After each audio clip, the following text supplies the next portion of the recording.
Hello and welcome to the One Life Church devotional series where we cover the entire Bible in 20 months. Today's chapters are Judges 13 and 14. This is the text about the strong man of the Bible, Samson. We've all heard about him since Sunday school, haven't we? And I've often wondered, how big was this guy? When the Bible talks about giants, the giant Anak talks about Goliath. But this guy seems to have been stronger than all of them.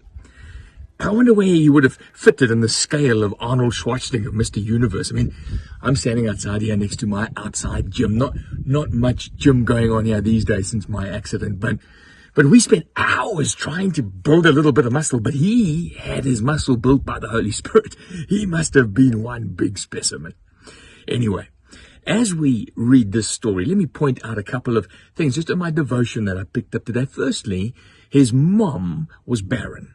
He goes to Manoah and his barren wife and says, that's the one I'm going to bless. That's the one I'm going to use.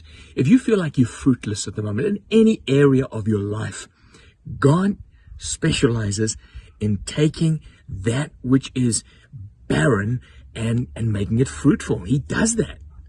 Secondly, Jesus seems to reveal himself in this text. Remember, the angel comes to them and he presents himself as an angel. But when Manoah asks him his name, he says, why do you ask my name? It's uncomprehendable. In addition, when he goes up to heaven, he goes up in the smoke of and it's miraculous. As the sacrifice is burnt up, he goes up in the smoke.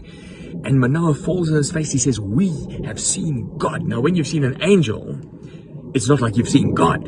And so I think this was a pre-incarnate visitation of Jesus. You might disagree with that, but whatever it is, God's revealing himself to people. He wants to reveal himself to you. Thirdly, I think there are lessons here on parenting. Manoah was absolutely obsessed with the idea of finding out from God how to raise a child. And, he had to keep a razor away from this boy. He had to keep wine away from this boy. He had to raise him up in the ways of God. I think he did a great job until he was a full-grown man. But his pursuit was, God, show me how. As parents, we need to ask that question. I think there's also lessons here in choosing a spouse. I mean, in these days, the custom was dad and mom helped you, and arranged marriages were not uncommon. But Samson quite clearly didn't want his folks' opinion here. Now, while we've moved on and they're living in an enlightened age now, the principle still stands. Mom and dad can give some advice and probably should have some input into the marriage.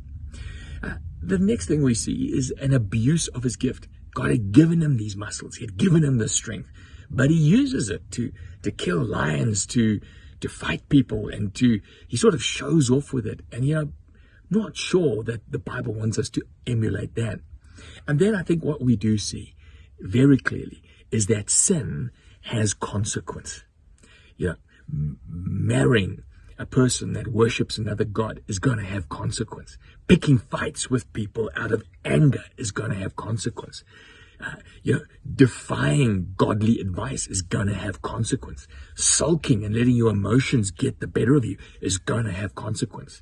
But the overarching story is that despite all these frailties, despite all these wrong decisions in marriage and parenting and in the way you harness your emotion, God is still able to work.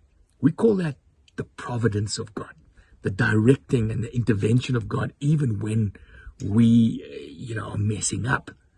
And so, as we face a world that is seriously in a mess, and we look at our own imperfections and frailties, we can hold this comfort that God is able to make beauty out of the mess, to make music out of a cacophony of indiscriminate sounds.